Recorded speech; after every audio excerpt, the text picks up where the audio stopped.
Hello, everybody. Welcome to AstroPath's latest video. Today we are going to talk about Libra season.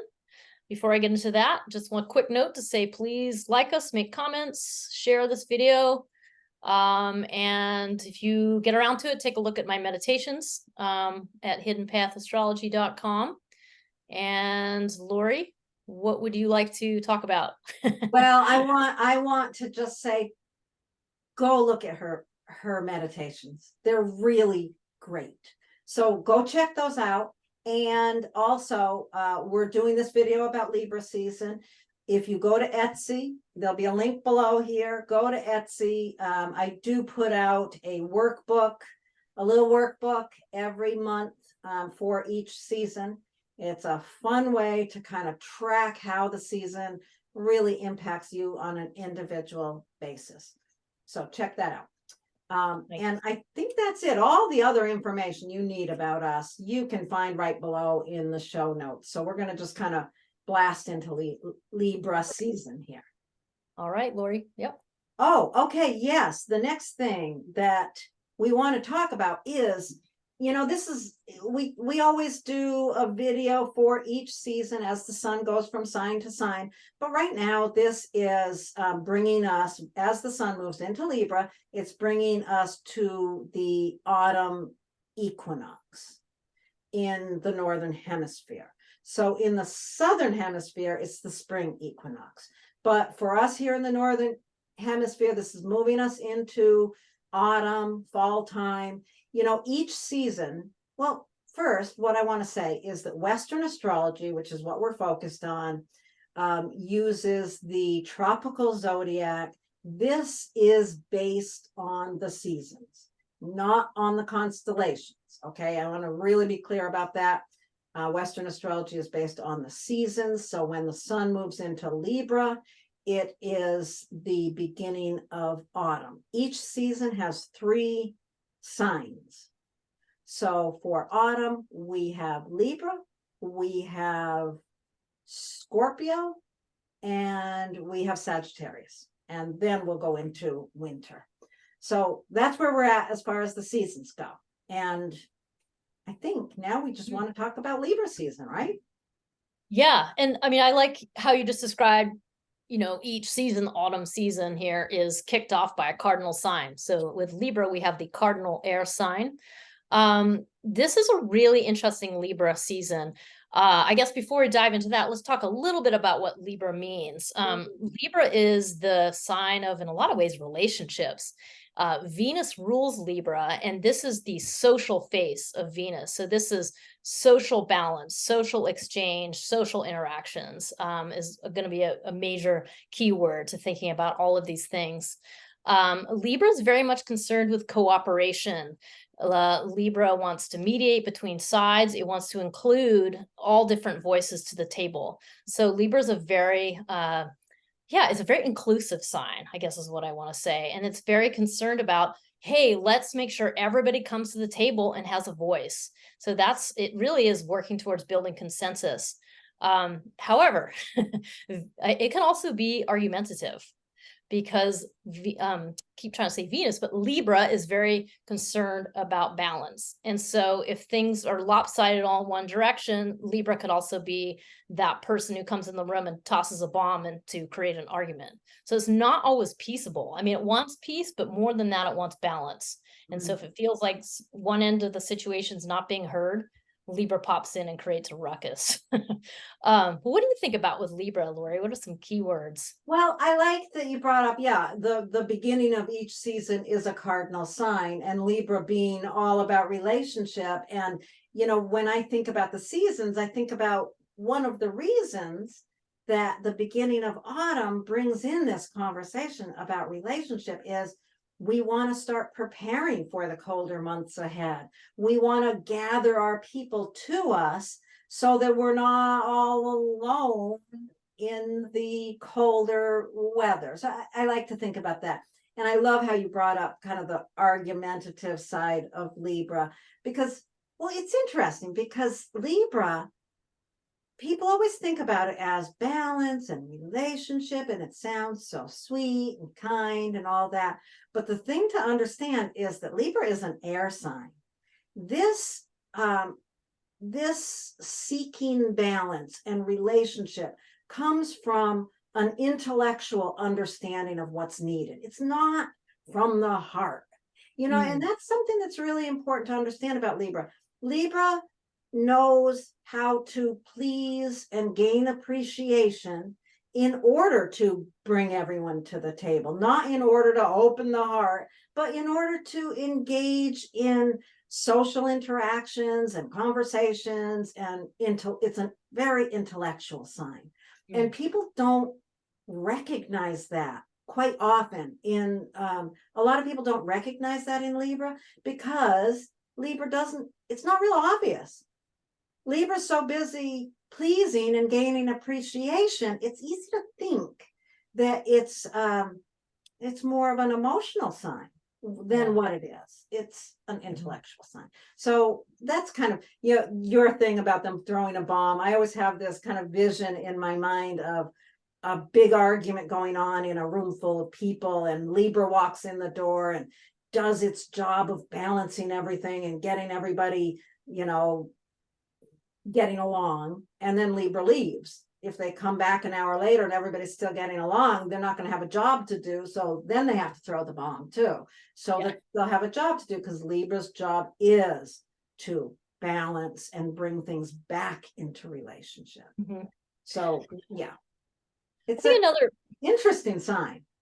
I know it's got some funny characteristics to it, but I was thinking in terms of the wheel of the zodiac, Libra comes after Virgo. So Virgo is like, hey, we've gathered in all the food. We did all the hard work of being out in the fields and getting the food. And now we're bringing the feast into the table, and it's time to share. It's time to make sure that everybody's included here and everybody gets part of that harvest that they put the hard work into.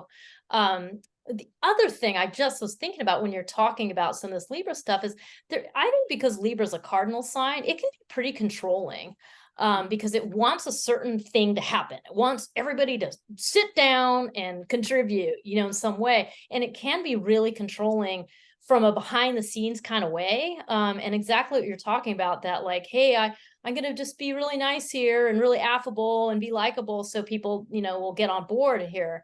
But I think it can also lead, the more shadow side of Libra is going to be ingratiation, like really just trying to get something to happen because you're like, oh, if I'm really nice, this thing will happen. And it's really a rather unpleasant thing. And it kind of brings us into what some of the themes we're going to talk about, which is the other issue with Libra can be dependence.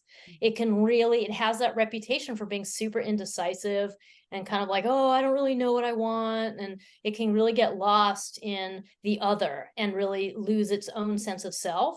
So there's some themes here that we're going to get into that have to do with that dependency. So, and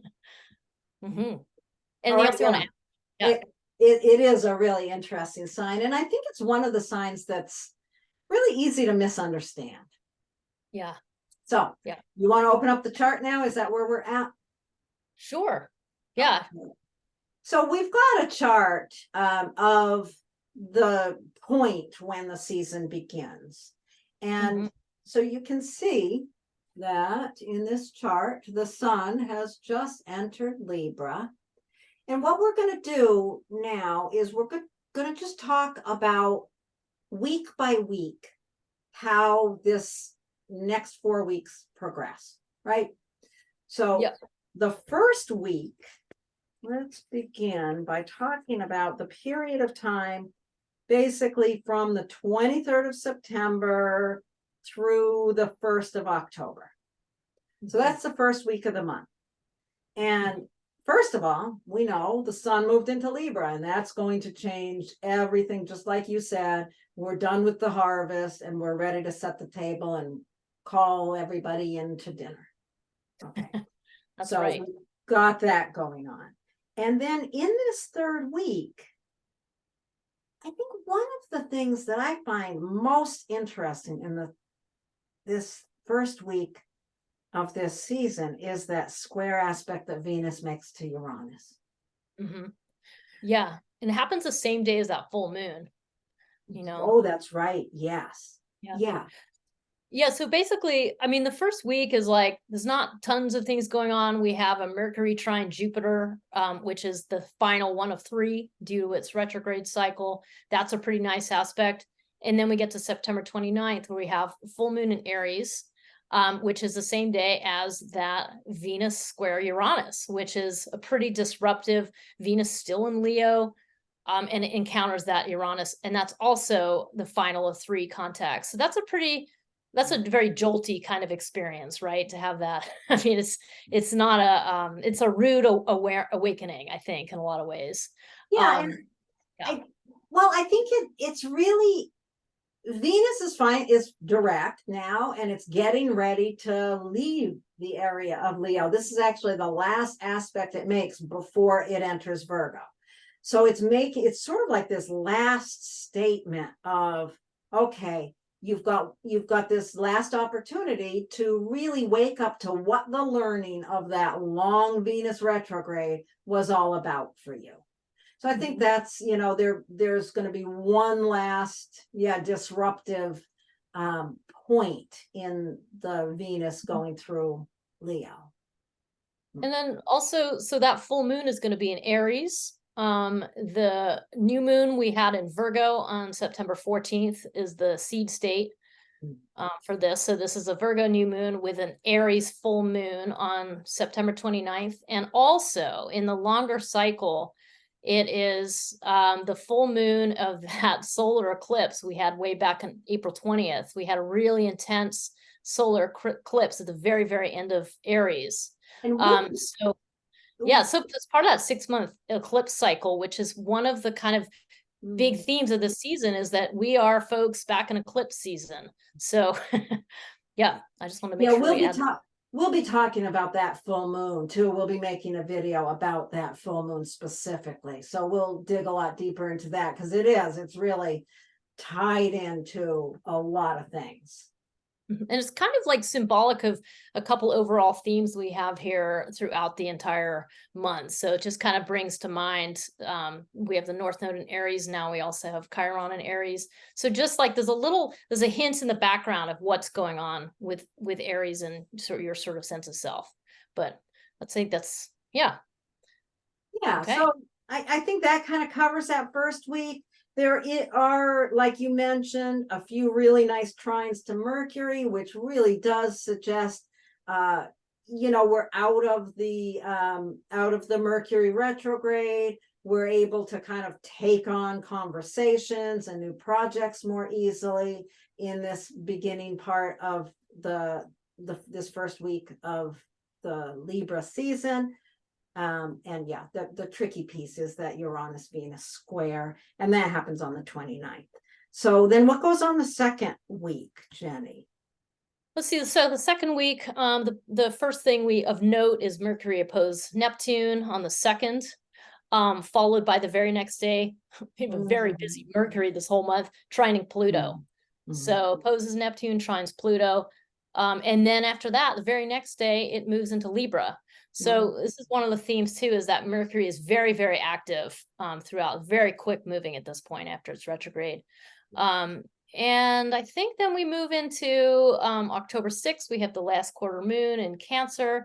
And then on October 8th, we have probably one of the second toughest aspect after that Venus-Uranus square. We have Mars square Pluto on October 8th. So that's intense. I mean, Mars and Pluto, whew. Those are what they're called, the two hardest planets, really. They're the two malefics. Yeah. And this, I mean, it's kind of a symbol for this other theme that we have through this month, which is there's a Pluto theme throughout this whole Libra season. There's a real need to dig beneath the surface, to do a little digging in order to obtain some empowerment. So that's also just kind of, this is the kickoff of like really highlighting that intensity of that theme. So the Mars square Pluto. Yeah, and then the only other thing that happens that week, right, is that Venus finally gets out of Leo and moves into Virgo.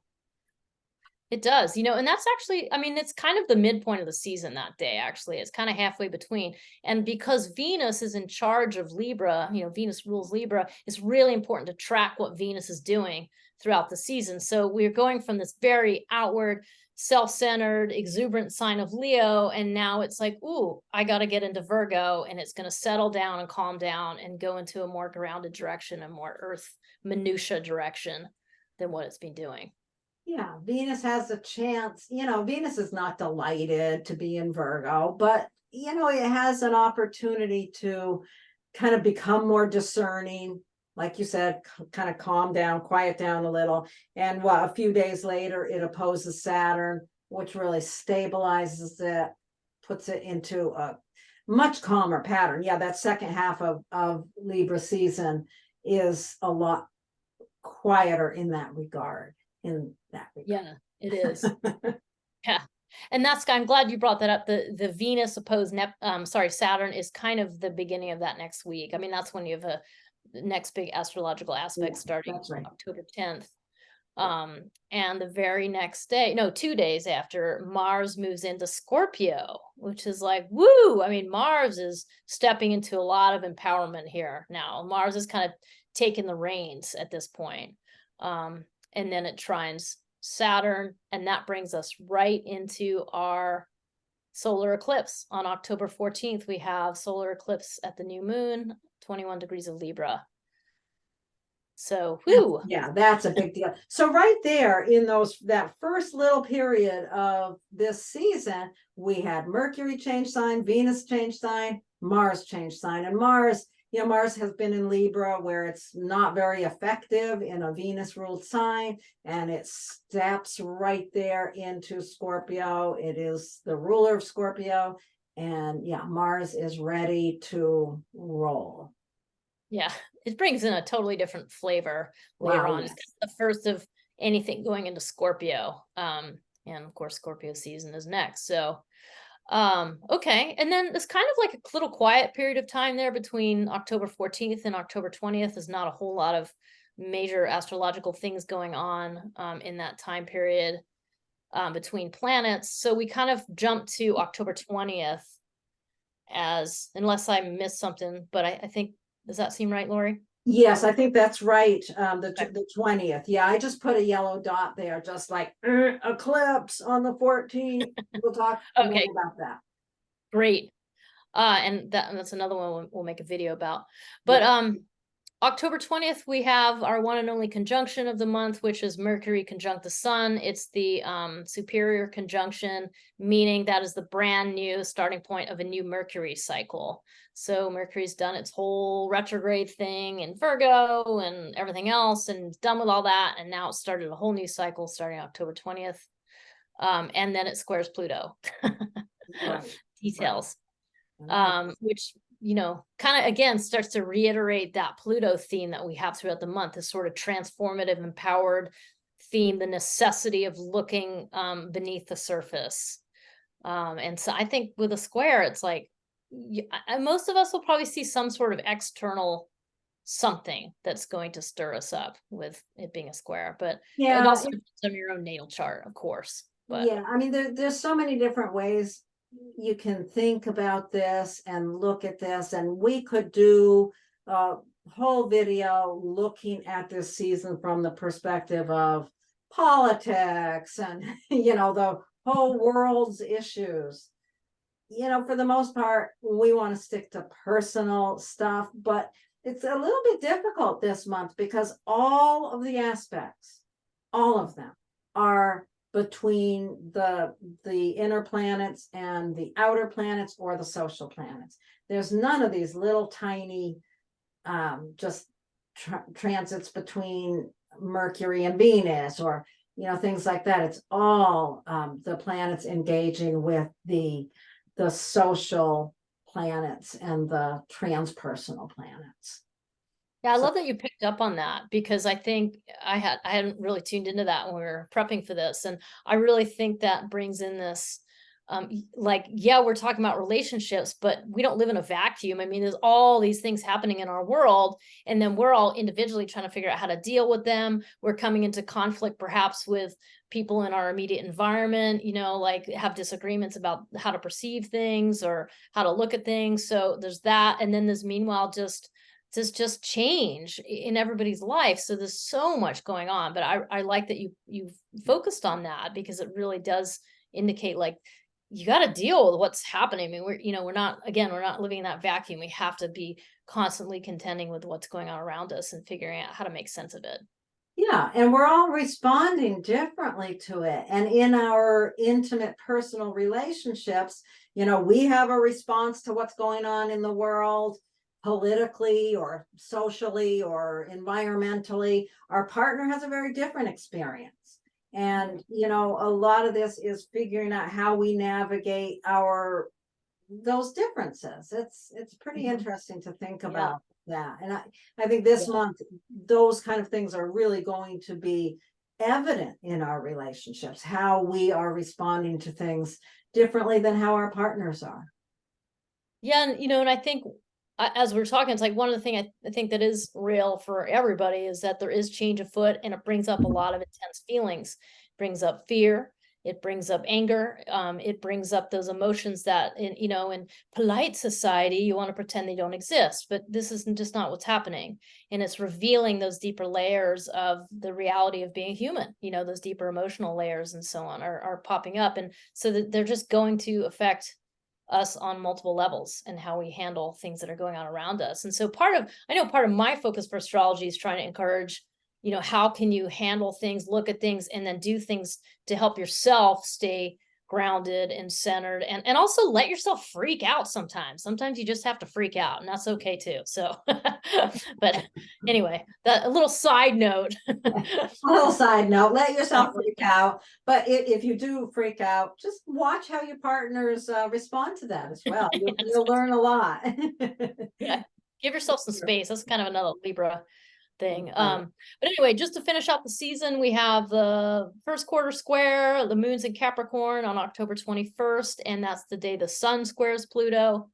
And the next day we have a really lovely Venus trine Jupiter. That'll be really welcome by that point. Venus trine Jupiter is, I mean, it's the two benefics. It just doesn't get any more better. I mean, that's just great to have those two together.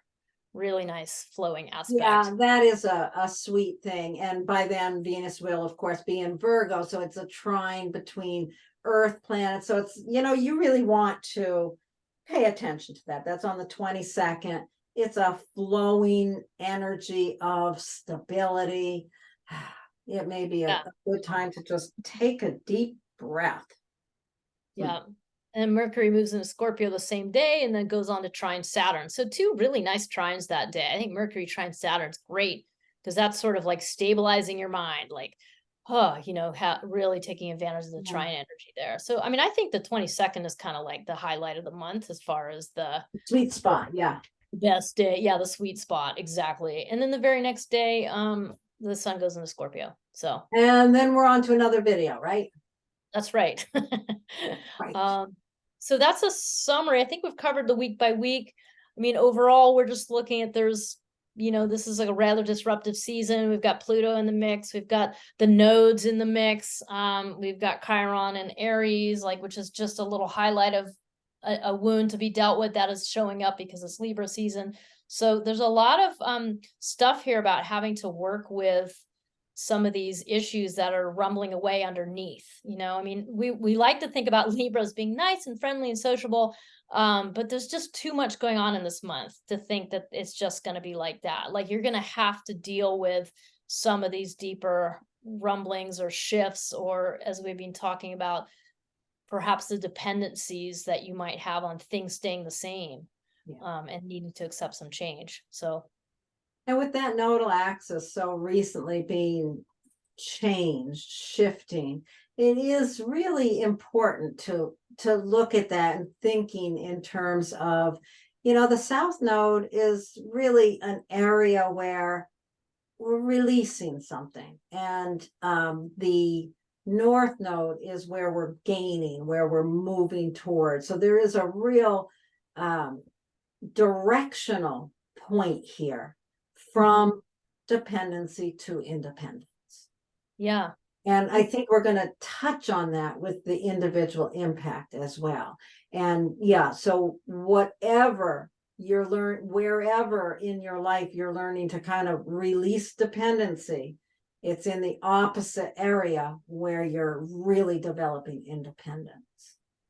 Yeah, so as we go into the season, you're really going to want to think about those themes. Like, what are some of the more difficult sides of Libra that you need to kind of release? Is it their dependency, or, the need to be like dominating anything else? Those are some of the issues you're going to want to think about, because the South Node is in Libra. I mean, that's part of the reason. And then with the Pluto in the mix, you're going to have to look under the hood, as I always like to say with Pluto, in order to get at, how can you become more empowered?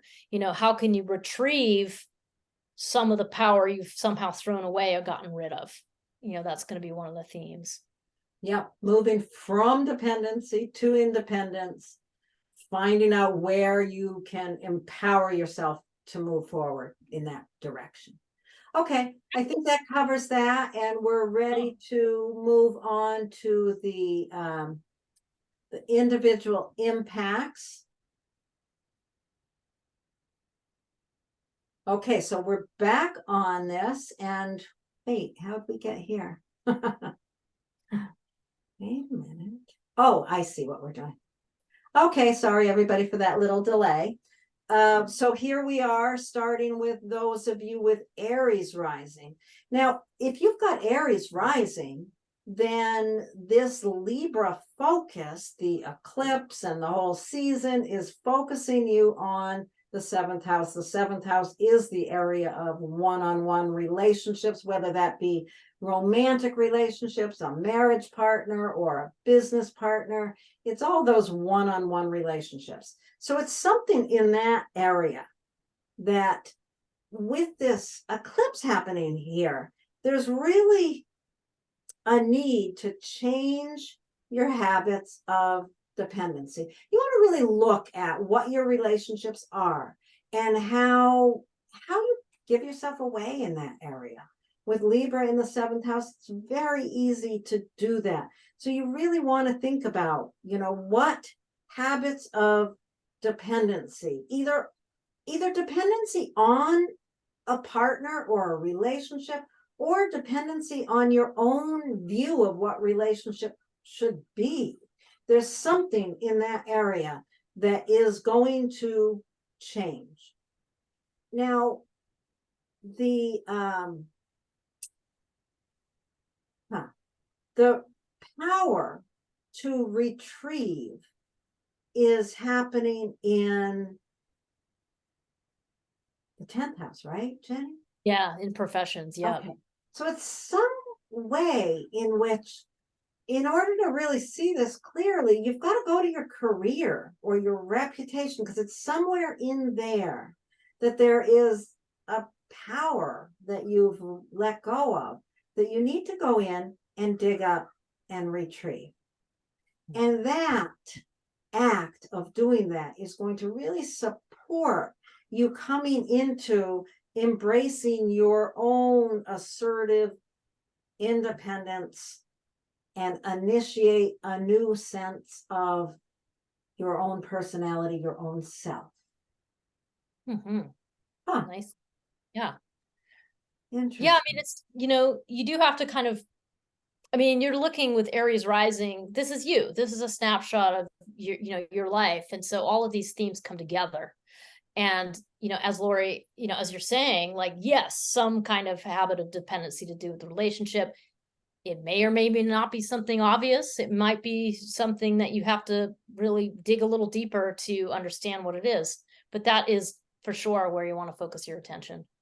And it's I keep thinking about, wherever the Pluto is, which, as you mentioned, is, in career here, and it's in Capricorn. So it's about taking your own authority. It's something about, it's almost like if you're taking your own power in your workplace, you can learn from that and apply those skills into this place where you tend to give yourself away. I mean, that's sort of part of the message here, I think. But all of that to say that it's just leading you in your more Aries direction, which is who you are. I mean, it's your ascendant sign. So the Aries direction to be a leader, to assert your independence, to show up as an autonomous, empowered individual. I mean, it's, but it's really, it is interesting. It's kind of like a little bit of a T-square or something is happening. Yeah.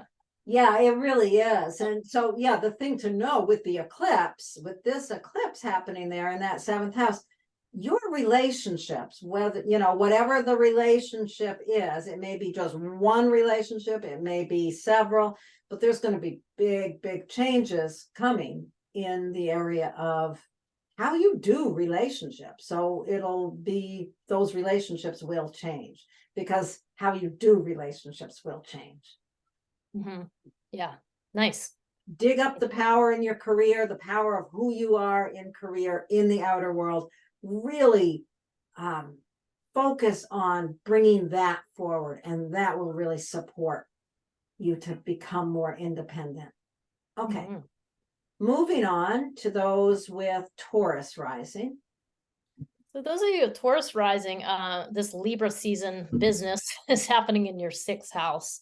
As a reminder, the sixth house is the house of routines, your practices, all those kind of daily habits that you have to make your work life happen. You pack your lunch, you drive yourself to work, perhaps, and also your exercise routines and how you take care of your health. So during this Libra season, it is going to be really important for you to evaluate, what are the routines that you're doing? What ones might need, a shift? I mean, is there something that you're just has become so much of a habit that you're completely unconscious of it and it doesn't support you anymore?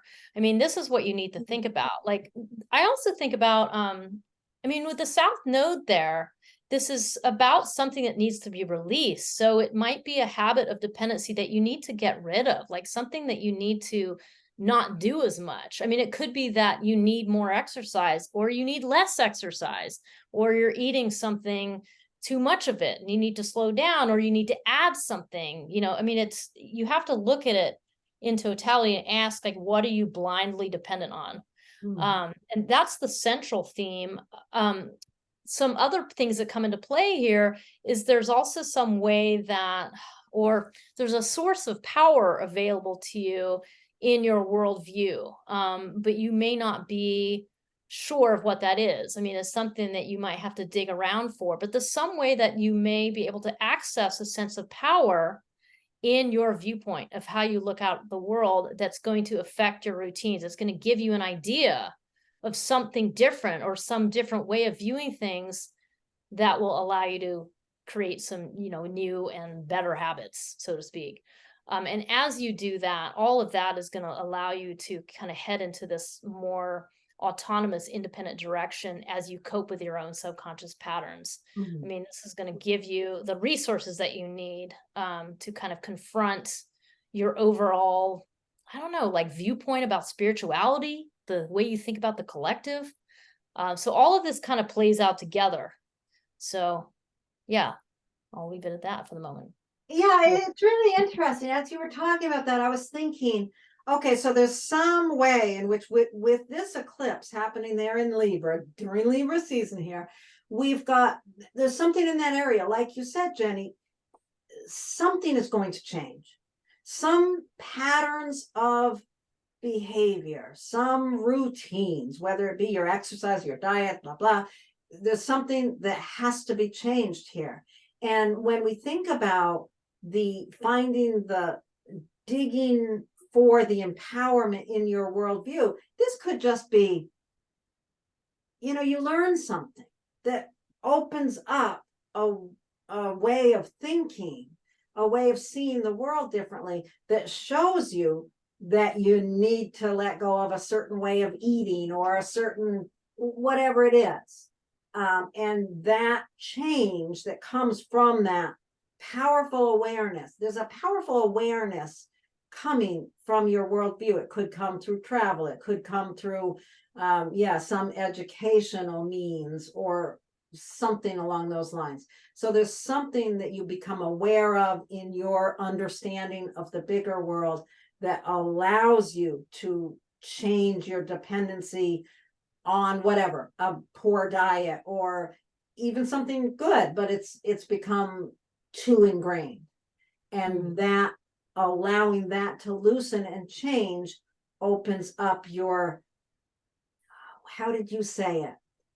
Opens up, well, a spiritual awareness or just an awareness and a determination to take on some inner psychological struggles. There's an impetus to change some of those patterns. Well, it's funny, was you're talking, I know it's a little bit of a difficult one to fully get a grasp on, but at the same time, when you were talking about it, it's kind of like the 12th house there, or the opposite of where Libra is, we'll just say. It's kind of like you recognize that life is finite, and so you're with the Libra season thing, you're thinking about what habits can I change in order to have better health in this moment, to yeah, I mean, I think there is a theme here about health potentially with Taurus. Like, this is part of the purpose of things. I mean, the 12th house understanding is very much about, yeah, like things are finite. Like, we don't live forever. So what things can you do to establish some better habits for yourself? But as you kind of just embrace that and move forwards in that, it just allows you a clarity. It allows you to have a different worldview, and it allows you just to simply reset your routines to something that's more powerfully going to work for you. Yeah.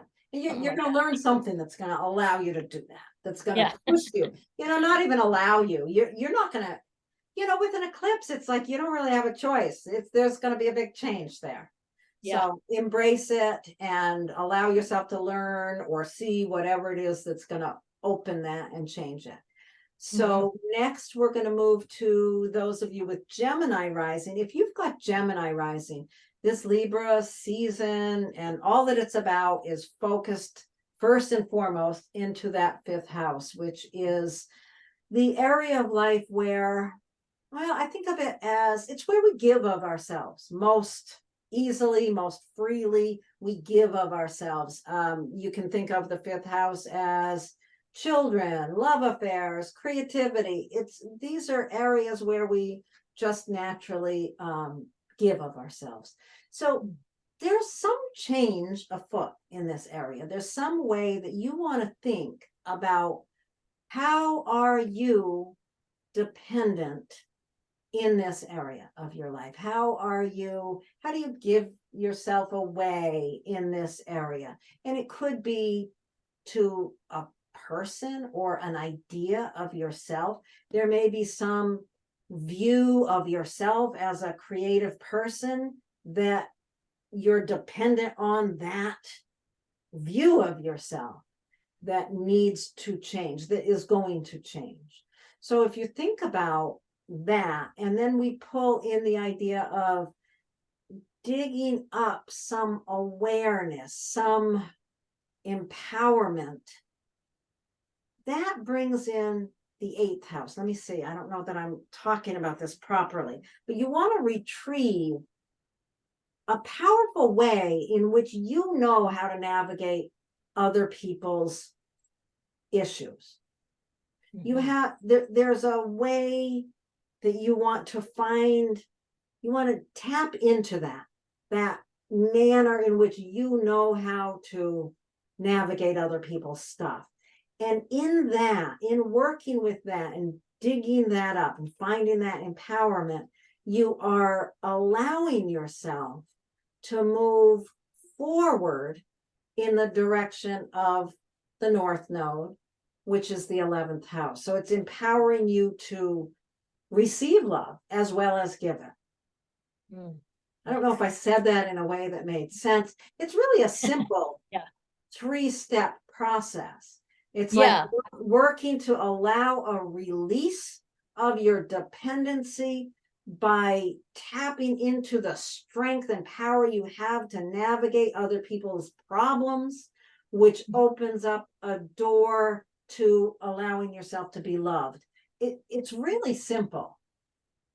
Yeah, I know it's interesting talking it through like this, but I think, I mean, you've hit all the key points. I mean, I think the main point again is the releasing whatever habit of dependency that is basically getting in your way of your creative process. Like, what are the hangups you have when you're creating, whether you're a musician or an artist or just going about the business of your creating your life. There's some place in which you tend to rely on other people or let other people take precedence, or maybe trammel over your own creative expression. But the truth is that you have this tremendous power, as you're saying, to deal with other people's stuff. So you need to access that power in order to just go ahead and step into who you are in those group visual settings, that is represented by the 11th house. And you just put your art out there. You just put your art out there, and that's that. But it is this very three-step process that has to do with casting off the bonds of other people's baggage that they try to put on you. And it's just time to say no, thank you. And I know how to do this. I know how to be an authority when it comes to navigating other people's stuff. And I'm going to just put my art out there for all to see in my own autonomous, independent way, whatever your art is. Right, whatever your art is. Your art could be, it's what your creativity is. It could be your children, it could be, anything that you give yourself to. It could be your writing, it could be music, it could be many, many things. So think about how that fits into your own life, bottom line. Okay, let's move on to those with Cancer rising. Okay, so with Cancer rising, we have this Libra season falling right in that fourth house. Okay, the fourth house. It's all about your family of origin. It's about your lineage. It's about your physical home, the place where you rest your head each night, those are all of the things, but it also is about your own internal foundation of your personality. So think for yourself as you're listening to this, which of those feels the most pertinent to you, and then consider how this Libra season is really inviting you to understand what habit of dependency you have to do with your family of origin, or these other topics.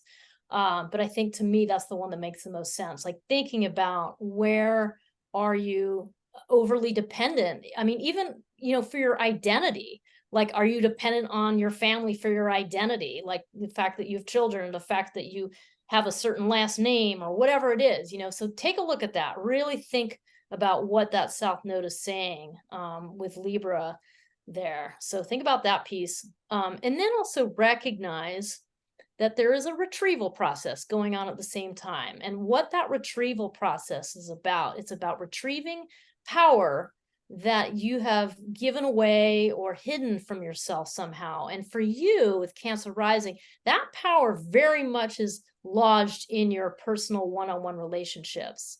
So add that into the mix here. Think about that feeling of, is there a way that you can retrieve some power via your one-on-one partnerships? And then the kind of third step to all of this is that part of the equation here is, how do you assert yourself in your career? So as you deal with the habit of dependency that's at the very roots of your personality, or to do with your family of origin, and you seize the power that's available in a positive way through your relationships, and kind of funnel that into how you show up in public through your professional career. Something like that. Yeah, it's really, I love this kind of the way this lines up with this three-step process where, I mean, you've said it all. I'm going to just kind of say the same thing again. Yeah, no, please but do. It's like, finding what it is within your home or lineage that you are overly attached to. What is it? Where is the dependency? It may be on a particular family member you may be dependent on. It may be an idea of yourself that you may be dependent on. But what you're really reaching for at this point in time is, because there's going to be a huge change here. The eclipse is happening here. That dependency on home and family is going to change in a really big way. So what you really need to do is like you said, dig around, find the empowerment in some relationship that maybe you've left behind that will support you in really taking on a strong initiative to be really independent in your own career. Yeah. Huh. Yeah, I It's mean, really, I love, like, just this 3-step process makes so much sense to me.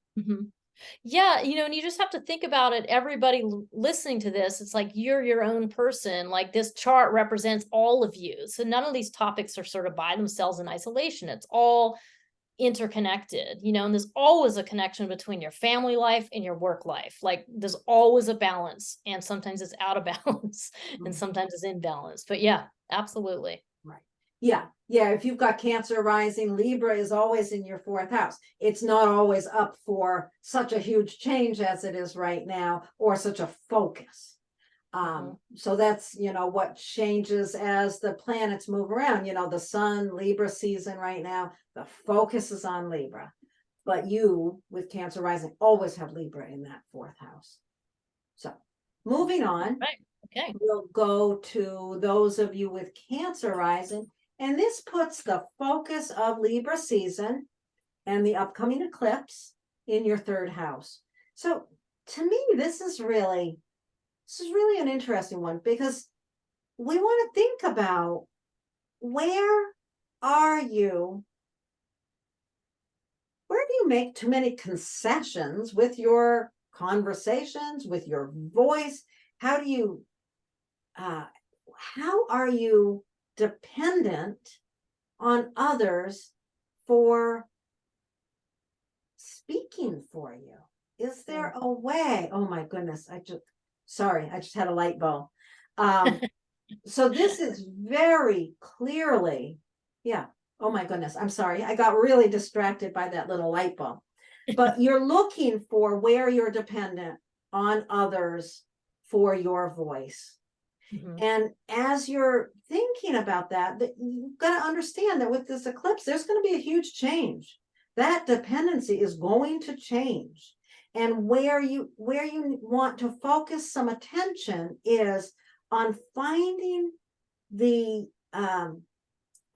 where you've kind of left some sort of powerful dynamic that you need to retrieve at this time. And that would be something in your day-to-day routines. In order for you to find your way out of the huge change without being decimated by it, is you've got to really find the power of the day-to-day routines and how you can find your own gift of empowerment in your routines. And that process will allow you to move to a more independent worldview. Wow. Yeah. It's a lot, it's really interesting thinking about these all together. I mean, I would say too with Leo rising that all of the areas that we're referring to have to do with your learning. These are all things you need to learn. This is a time of expanding your mind and expanding yourself and your notion of yourself. And I think to the 3rd house thing, I'd say I love the idea of just like, like you said, Lord, it's just some way you're letting someone speak for you. Another question might be, is there a sibling relationship that has to do with this? Is there a sibling relationship, because that's also 3rd house, of giving yourself away or letting that sibling take your voice from you, or possibly a way that you're overdoing for your sibling. I mean, you got to think for yourself, think about your own life, and think about what habit you need to release that has to do with all those topics. And I really like the connection between where Pluto is, which is your 6th house, of just the idea of like having to transform, using practices and habits to transform that problem with giving oneself away with regards to the voice, like using that 6th house to say, I'm going to be empowered to, make this change or do this particular habit a new way or do something different where I take charge, and all of those things together is just going to allow you to be again, as you said, like this autonomous person in your worldview, to think for yourself, to think critically for yourself, to make your own decisions about what, what your view is, what your opinion is of other people, or what of the world. So I like it. It's a really interesting formula, but in this one, it's very much like just learning, taking that learning stance. What do I need to learn here? Yeah. And what's changing is how you use your voice. Yeah. How you understand your place in the world. And it's in that changing your routines that's going to empower you to take on a really more independent worldview. I love this one. I love this. Okay, we're going to move on to the next one. All right, so Virgo. So those of you with Virgo rising, you have this whole Libra season thing happening in your second house. This immediately brings to mind for me, it's values. I mean, this is the second house refers to everything to do with value, the way you value yourself, your financial situation, and the way you value your resources, the resources that you have available to you. It also has a connection to the way that you earn your money, your livelihood. Is a connection here. So in all of those things, what you want to do with this Libra season is really think about, I think at the core, it's like, how do you value yourself? Like, what habit of dependency do you have? Like, what viewpoint do you have of yourself, or way of thinking of yourself that really needs an overhaul, that is dependent on some falsehood, or dependent on some ancient thing from the past, or, some other story that somebody has fed you over many years? This is a great time to really shed that, to think about, gosh, I really just, where am I dependent on something that isn't quite right? And then I want to shed that. How can I shed that? So that's the kind of the key piece. And then there's some supporting storylines here. And one of the supporting storylines is there is a huge amount of power locked away in your creativity. So at this time, there is an invitation to retrieve the power that you may have lost or temporarily misplaced. That is now is the time to dig in and look at what creative power you have that you can retrieve and use in this way. Because for for Virgo rising, this is going to be all about your values and your resources that you have. So this is an overhaul of how you look at the resources you have and how to use them. And then the final piece to this, the sort of step 3 is, and then that way you can initiate a new direction in how you deal with other people's stuff. I mean, that's really what you're looking at. So to summarize, it's like the key piece is dealing with dependency around the way you value yourself, unearthing some creative power that you forgot about, and then changing the whole the whole way that you deal with other people's stuff when it comes at you, the way you confront other people's values. So it's quite a powerful time. Yeah, it's really it really that whole second house to eighth house, that what's mine and what's yours. And yeah, it's interesting to think of dependency on a opinion of it's sort of, I think about like a misunderstanding of money and resources. There being a dependency on these old ideas of, poverty mentality or whatever, and really allowing your creativity to drive you toward taking the initiative of, I don't know, being okay accepting from others. Or I'm not sure. I feel like I'm missing something there. This is a little close to me. I like what you're getting at, though. Like, I mean, there is a big theme here about resources and money. I mean, let's face it, money is a huge issue for all of us in every way, shape, and form. And I mean, this is definitely about resources. And in particular, yes, that the way you deal with your money versus your viewpoint of looking at other people's money and, what's going on there. And really the work here during this Libra season with the South Node in the second house has to do with casting off those bonds of this erroneous way in which you look at yourself and the way you value yourself. You've decided, oh, I'm only worth this. Well, it's time to chuck that out. And really step into a new level of power with your creativity. And this is personal power. This is the deep creative power that each and every person has within them. And that's what we're looking at unlocking with this season. But it's not an easy ask. I mean, this is a total reframing, right? Especially in the second and the eighth house. And I'm just thinking about that whole piece about, okay, so step one, where the Libra is, step two, where the Pluto is, digging in for that empowerment through creativity. And then step three, initiating a new direction in how you navigate other people's opinions. Yeah. Maybe there's a clarity. It is an opposition after all. So there's a clarity where your creativity can open that clarity, which enables you to let go of the erroneous poverty mentality or whatever it may be.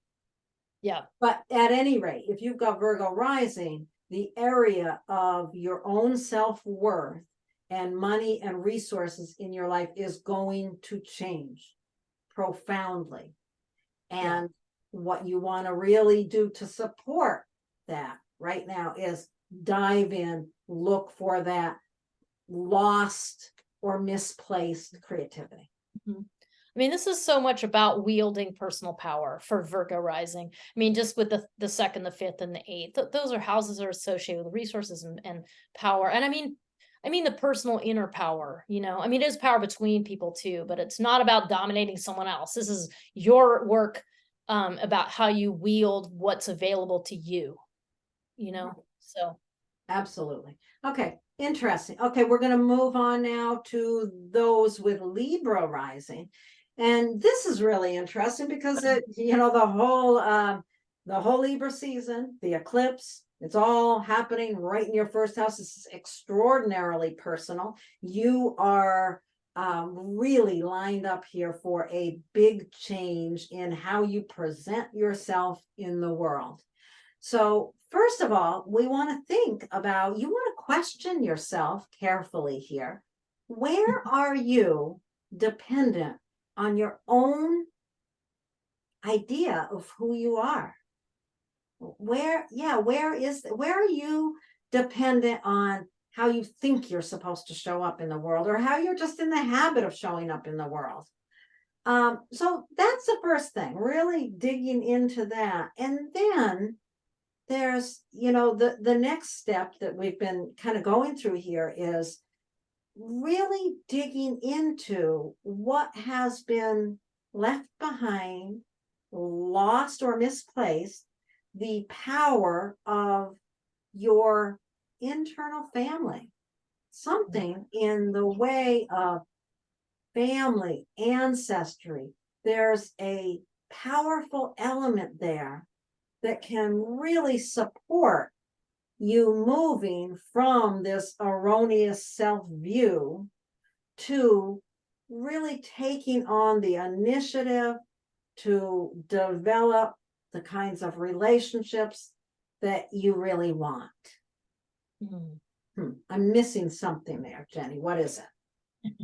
No, I don't. This is an interesting way of looking at this as a process. And what I think is really interesting is that with Libra rising, this is all very much concerned with your identity. Yeah. This is all extremely concerned with how you show up in the world. And you have one image of how you show up, and there's also another reality to how you show up. And there's only so much you can see. But this is a great opportunity right now to do this work, to release the idea that you know exactly who you are, how you show up, and to release that idea, because there's something that you've got wrong. And you said, use the word erroneous, like there's something you've gotten wrong in the way that you show up in the world. And it's funny with Libra rising, because Libra's kind of indecisive, not quite sure, is very much looking to other people for validation or for self-understanding, and that's all a normal human thing. However, there's also this theme around, no, you are also an autonomous person. So it's funny. It's really funny thinking about the Libra rising. But no, so I think that you already mentioned all those things, and that was really good.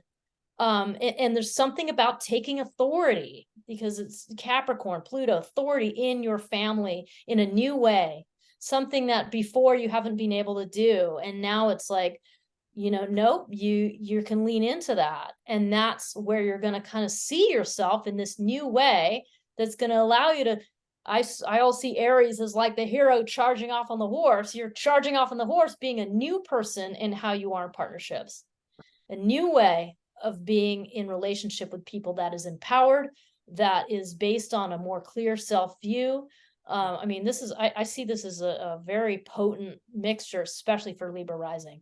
So Definitely. I think you said all those things and just kind of reiterating, Yeah, that's really, really interesting. That's really great. Okay, we're going to move on then to those of you with Scorpio rising.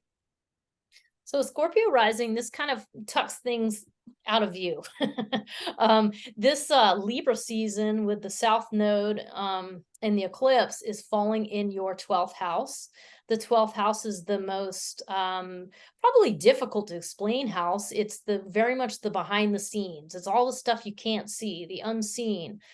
In psychological astrology, we talk a lot about this being the subconscious or the unconscious, like this place where there's so much going on, but you don't really know all of what it is.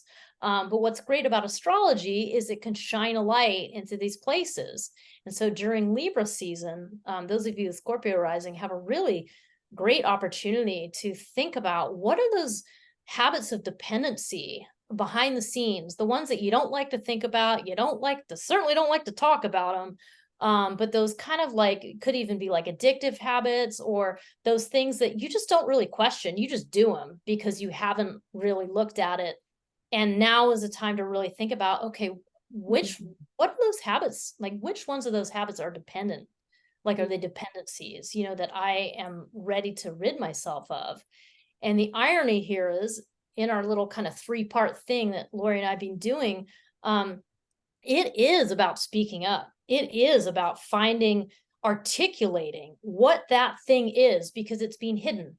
And so now you need to articulate it and, take some power, or retrieve the power that has been lost. So this is your voice that you have not been using to speak up about this thing. And now is your moment to really start speaking up about what is this hidden dependency that you haven't really confronted. And this is where the power is. And then when you do that, you are going to be able to create whole new patterns. You're going to be able to initiate a whole new direction in what you're doing, quite frankly, with your health, because all of this stuff is impacting your health. Yeah. That's what I see. Yeah. I think this is very much about health. It's about mental and emotional health. It's about ultimately about physical health. And the requirement, just like you said, is to retrieve the powerful voice that you have somehow, for some reason, left behind. You've got that dependency. So, that dependency on some internal patterns of behavior or thought. It could be, like you said, it could be things around addiction. It could just be stupid patterns of thought, or it could be that you spend way too much time playing video games, whatever it is. But what you need to do to break free of that pattern is to find your voice. And the reality is, with the eclipse going on there, the South Node there, the eclipse, that area is going to change. It's going to change. So if you can just tap in, find the power of your voice, and then you're going to have the strength and the initiative to take on new day-to-day healthier routines. That's beautiful. You got it. I think it's a really good opportunity, important one for especially Scorpio rising here. Yeah, Yeah. absolutely. Okay, Yeah. so let's Okay. move on to those with Sagittarius rising. And this puts the whole consideration of the Libra season into the 11th house. So we've got the eclipse going on there, we've got the South Node there. So this is the focal point of the season. And the 11th house is really about, it's about where we receive from the larger community. You can think of the 11th house as your hopes and dreams and the people that you bring to you to support you in that direction. There's some way, and this is what you want to really explore as we're talking here. You want to explore, where are you dependent on the opinions of the collective? Where are you dependent on, on your community? That is going to change. You can just kind of take it to the bank. Your community, something about your community is going to change in a really big way. And as what you want to think about as you want to take on this change, since it's going to happen anyway, you want to take it on. And the place that you go to dig in to find the challenge, what the power, there's something very powerful that you've left behind or lost that you need to re-engage. And for you with Sagittarius rising, it is something about your self-worth, your own personal self-worth. There's some way that you've become dependent on the community, and now you have to retrieve some power in your own self-worth. And that will allow you to move forward toward the North Node in your 5th house that will empower you to move toward creativity and giving of yourself rather than the dependency on receiving. Nice. Yeah.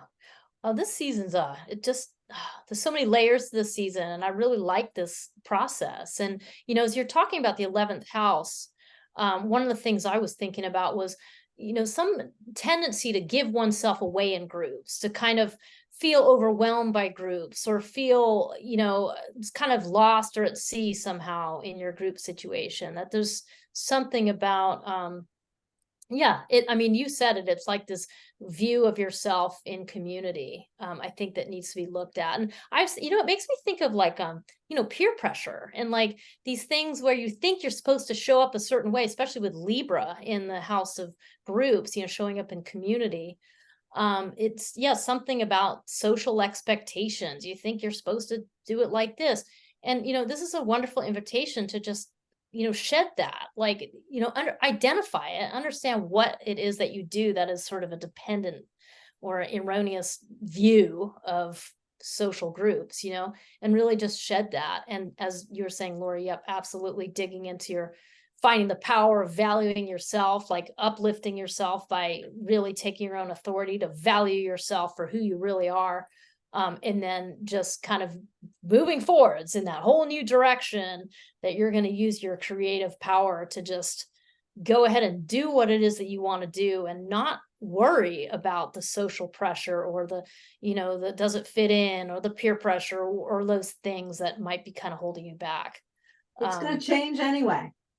Yeah, I mean, it's just so yeah, it's a your good community is going to change anyway. So yeah. Just so great time to go with it. Take on the creativity. Let it change. It's going to change. Okay, anything else? No, I think we covered that one. So okay, so Capricorn rising.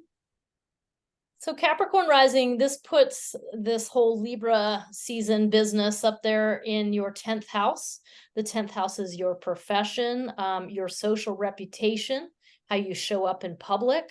So just how you're seen by the public, regardless of whatever your profession may or may not be. And so with Libra season, there's a suggestion here with all the kind of craziness that's happening that there's some kind of dependency or some sort of habit to do with your profession that it is time to be rid of. It might be that you base your whole identity on what you do for work. It might be time to shift that, or you may just have, I don't, just something that you need to change about the way you think of your work and the work that you're doing in the world. I think that that's kind of the keynote here. So profession very firmly, showing up there.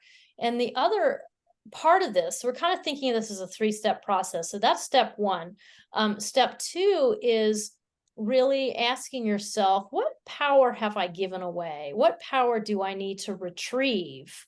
And in your case, Capricorn rising, it is very much about yourself, your life direction, to be in integrity, to be a person of great integrity and authority. This is what you need to be thinking about when you're wondering, where has my power gone? This is what where you want to aim your mental capacity is at that. And as you do that, as you kind of do that step 2, the final step 3 here is, and that's going to allow you to just take on a whole new direction in how you are in your family of origin, or it could be even your lineage. It could be that you're doing something totally different that nobody else has ever done with your last name.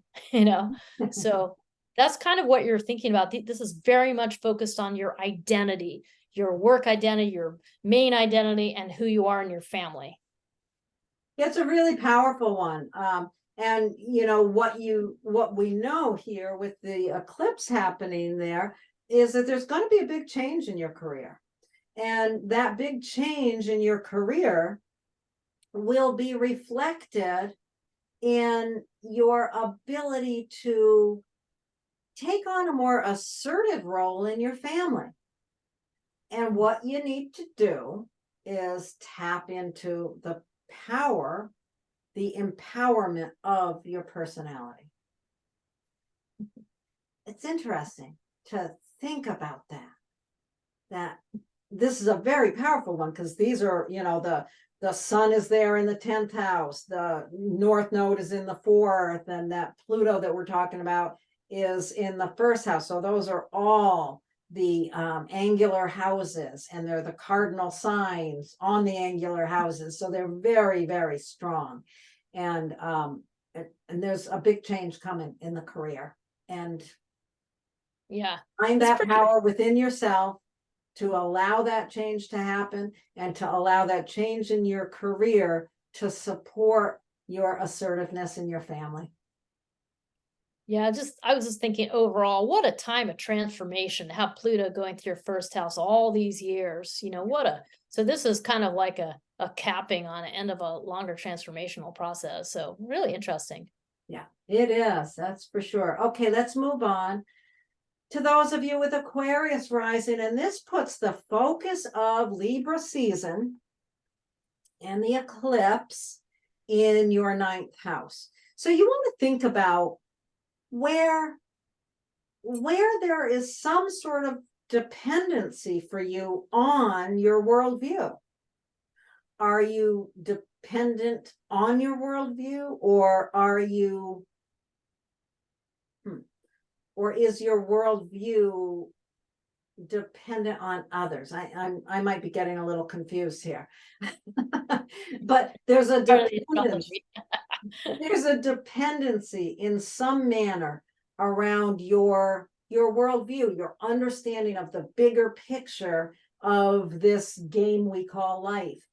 So there's going to be a big change for you with Aquarius rising. There's going to be a big change because the eclipse is happening in that 9th house. Your worldview is not going to stay static.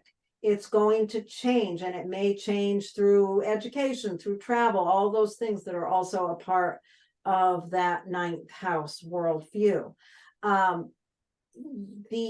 We've been kind of walking this through a 3-step process of thinking of that Libra area as where there's going to be a big change because of the eclipse, and where there's dependency because it's Libra. Now, what we want to do to process this big change effectively is to find where there is some hidden power that we have that we've left behind or discarded or lost track of. And we want to go and dig up that powerful piece. And for you with Aquarius rising, it's in your 12th house. It's some very hidden psychological or spiritual power. If you're listening to this, you probably know right what it is. At this point in time, when you're listening to this, you probably know what we're talking about.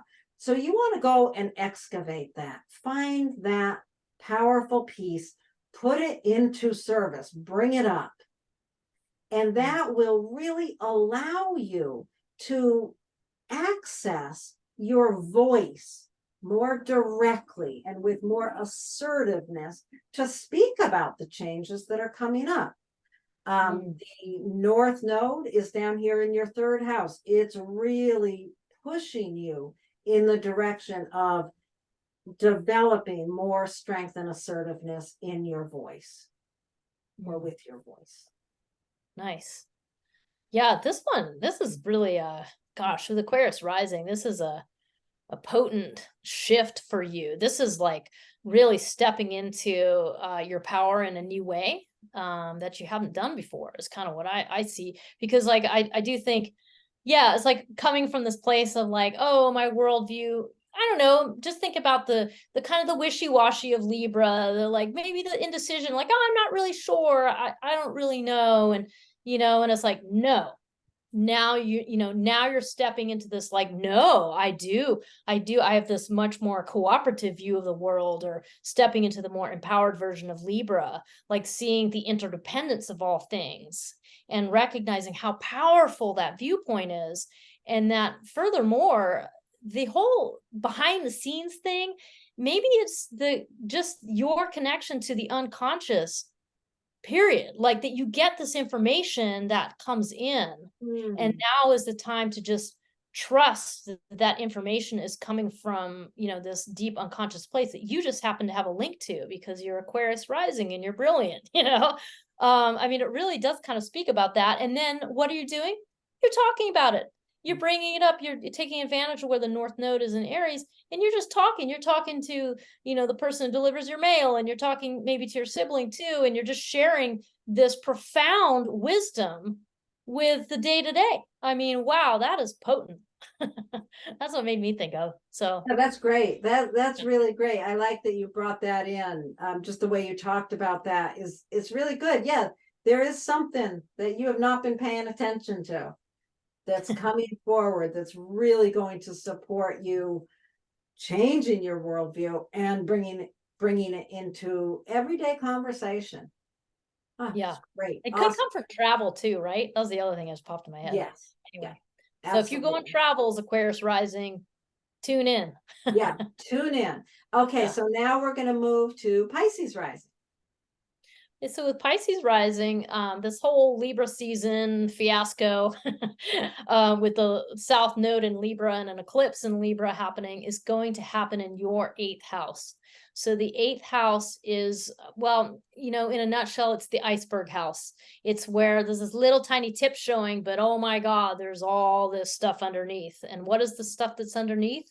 It's all the stuff that's really people's values and motivations and emotional struggle. I mean, there's a lot. This is like other people's money, other people's baggage, is what all that 8th house is. So, wow, with Libra season happening here, you're really having to look at your habits of dependency that have to do with other people's values and baggage. Like, what have you come to sort of rely on that you just take verbatim without thinking about it, that really is based on other people's stuff?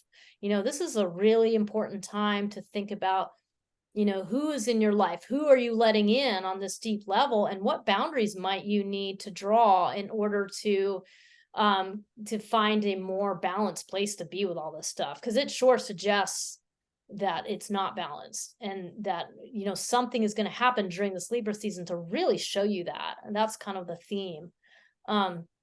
And the way we're looking at this season is kind of like a 3-part process. So that's kind of step 1.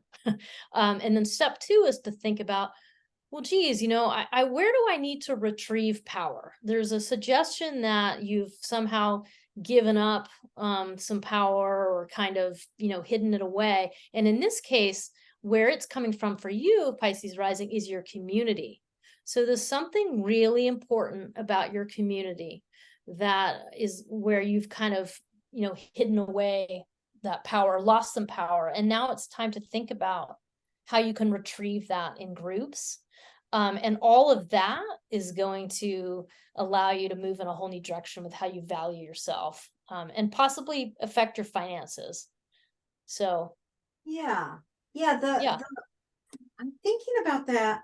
I don't know. I got a little I went down a little rabbit hole as you were talking and thinking about, the dependency in the Libra area and what is it that this person with Pisces rising is dependent on. And obviously there's a million people with Pisces rising and it can show up in different ways. You may, with Libra rising, a person could be really dependent on other people's money, or they could be really dependent on other people's opinions. They could also be really dependent on their own boundaries. They may have boundaries that they set at some point in their life that they are, holding maybe too tightly. Yeah. There's something in that area. Whatever it is that you are dependent on there is going to change. Like Jenny's been talking about, it's going to change. And it's going to change in some way due to the necessity or the work that you take on by digging up that power of community. And from that, possibly you can be more assertive in making your own money instead of being dependent on somebody else's. Or you can let go of somebody else's value system and really work on developing your own. Mm-hmm.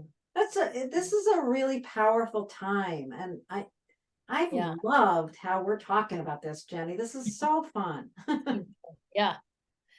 And I think, with Pisces rising, just a final note I will say is like, this is about your resources and is about the power in your life, the social power of community, the power of setting boundaries and working with people in a collaborative manner, warts and all, and then the power of valuing yourself, truly valuing who you are and what you have to contribute. So this is a real, there's some hard work here, but it is absolutely worthwhile. So lovely. I love that. Okay. I think we're all set. We went through them all, and thank you, everyone. We will be back again with another video before too long. that's right. Thank you. Thanks, Lori. Okay.